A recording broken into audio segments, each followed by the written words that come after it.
About an hour ago, another system strengthened in the tropics. Tropical storm Kirk formed when the National Hurricane Center issued its advisory at 11 a.m. WRAL's Elizabeth Gardner is tracking that system. Joins us live now from the WRAL Severe Weather Center with the forecast track. Yeah, we're going to start off here with a look at what's happening on radar.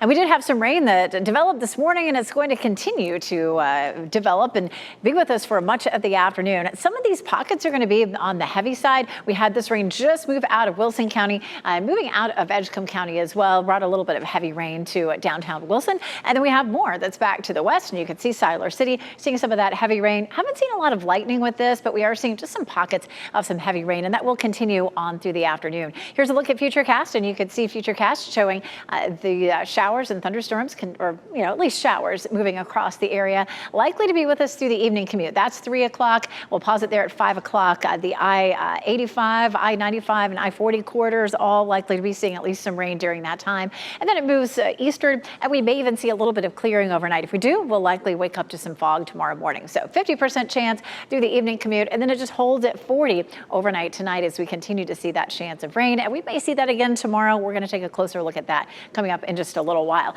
Let's talk about what could be brewing down here in the Gulf of Mexico. This is the same area where we saw Helene develop, of course, over a week ago. And this is a place where we could see more development. It's only a 40% chance of developing, but some of our larger computer models are starting to pick up on this. And so this is going to be for Friday. So we push it ahead. Today's Monday. We look ahead to Friday, and we start to see a little bit of development potentially happening down here near the Bay of Campeche, and then possibly lifting up north toward the Gulf of Mexico as we get into the following weekend. So, this is going to be more than a week away or so. So we'll continue to keep our eye on that and let you know how that is developing as we get closer to the next weekend.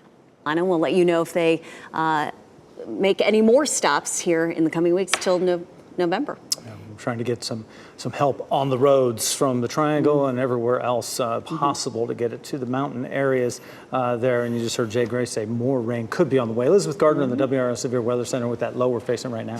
Yeah, so this low is actually the remnants of Helene. It was sitting over parts of Tennessee and Kentucky over the weekend, and it really almost dissipated. It's still just barely holding together, but we do have a front out ahead of it, and that's what's been sparking some of the showers, and some of those have been a little heavy from time to time this morning, and just continued since early this morning around 4 a.m. or so. We had some showers move through Wilson and Edgecombe counties, and that's moving off to the east, but another round coming through, moving through the western part of Chatham County and on up through Durham and Orange counties as well. So we're going to continue to see that. It's interesting, I pulled up a picture of Wilson, and even though that rain just moved through there, boy, they dried out really quickly. Siler City seeing some of the heavier rain right now. That'll move up through Pittsboro, Chapel Hill, Durham, and of course Wake County likely to see that too, as long as it holds together. And these have been holding together pretty well. As a matter of fact, this is a look at those showers as they move eastward over the next few hours, right through Raleigh and over toward Goldsboro and Rocky Mount, and some pockets where it is likely to be heavy at times. And of course, we don't need any more rain. We're looking at so far the wettest that we've seen so far this year. Flood risk has changed a little bit since earlier this morning. We're looking at a low risk for flooding across the entire viewing area now, and we do have the medium risk for flooding up in our northeastern counties. So just be careful out there. Places that tend to flood fairly easily during rain could flood because our ground is so saturated. We saw a lot of rain Thursday and into Friday, and we've had so much rain over the last few months. So it doesn't take as much, as it might in another situation. Here's a live look at downtown Raleigh, the legislative building. We're looking at gray skies right now. There might be a few peaks of sunshine on and off, but looks like it's going to be a pretty cloudy afternoon for us. 76 the temperature, dew point 71. 71 measure of moisture in the atmosphere is high. It feels very tropical outside, and in some places temperatures will climb up to around 80 for highs. Looking at 81 in Raleigh, 80 in Durham, and around 87 in Fayetteville. The tropical feel sticks around today and tomorrow. And tomorrow we'll have another chance for some of these scattered showers. And that continues tonight and into tomorrow. And then we see a little drop in our humidity, but it's just a little drop. We're not going to get down toward comfy or refreshing anytime soon, which is kind of where we should be this time of year. We're about to start October. And you look at how much of the country is seeing the yellow and orange color shaded areas. That's where temperatures are above normal, and will stay that way at least into Sunday. But we do start start to see those temperatures approaching normal. We'll see a cold front come through, high pressure builds in, and will help to drop our temperatures a little bit, but it will also usher in some drier air, so it should feel a little bit more refreshing for us by Sunday. We'll see a high of 76, and those overnight lows start to drop back into the 50s, so that will feel nice. We continue to have a chance of some showers or isolated thunderstorms for tomorrow, and of course the tropics stay active. At the beginning of the newscast, we talked about another system that could develop in the Gulf. We also have a new tropical storm. I'll show you all that coming up. This route headed to similar family weekends for kids, and it is a less mountainous route that way as well, right, Elizabeth? It is, and you know, all of this is about the rivers. You know, anything that's beside a river is where we saw so much destruction. And if you're not beside the river, there were a lot of trees down, but obviously all the flooding is beside the river. So I-40 past Asheville to the Tennessee line follows the Pigeon River, you know, with the steep mountains on either side. And so, boy, you put all that water in that river and just compress it in between the mountains, and you get so much flooding. And so, man, the pictures of I-40 are just something else. So obviously nobody's going to be able to travel that way for a while until they can repair the road. But it doesn't, when I looked at it on my GPS, it didn't take very much longer to go up and over than it did to actually go through the gorge. So if you do have to go west, that's a fine route to go. We take a look at Fayetteville, a little bit of sunshine trying to peek through there, and Raleigh, actually this is Wilson right now, and you can see a little sun there.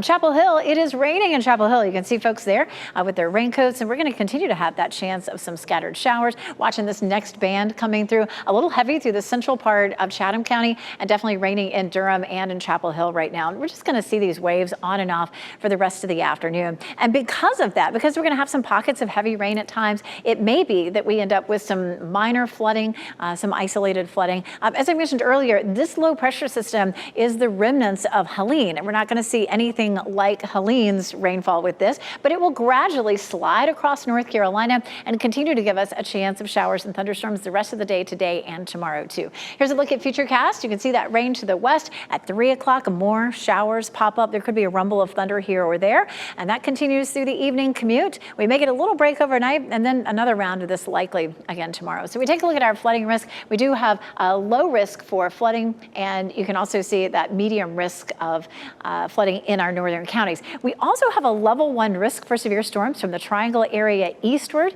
and so we'll be watching that as well. We take a look at how much rain we could end up seeing over the next 2 days, because after that we're going to dry out a little bit. Likely to be, you know, around 1/4 of an inch on an average from the Triangle area northward and up near the Virginia line, maybe as much as 3/4 of an inch. We should be drier by Wednesday. We'll watch our low moving eastward, and of course it's over us on Tuesday and then finally moves on out. High pressure builds in and dries us out for Wednesday, Thursday, Friday, and into the weekend, but we're still not going to see it pushing out all the tropical moisture, so it's still going to feel a little sticky, a little bit muggy around here. We are definitely on track for the wettest year to date on record at RDU, almost 50 inches so far. That puts us at almost 14 inches above normal for the year. It's just huge. Tropical satellite, we talked about this earlier, where there could be some development later in the week down here around the Bay of Campeche, which could lift up toward the United States. We'll be watching that closely. There's a lot going on in the tropics. We also have a new tropical storm, Kurt, here. Could become a Cat 3 in the next few days, but it's just going to wander around here in the Atlantic. It is not going to cause any problems. It has 50-mile-per-hour winds. It's moving west at 12, but again, it is not likely to cause any problems. We also have Joyce and Isaac out here in the Atlantic. None of those storms likely to cause any problems for land, which is great. 70s Tuesday, Wednesday, Thursday, Friday and Saturday a little warmer. Sunday looks like the most comfortable day of the next 7, as we may see our humidity drop just a bit.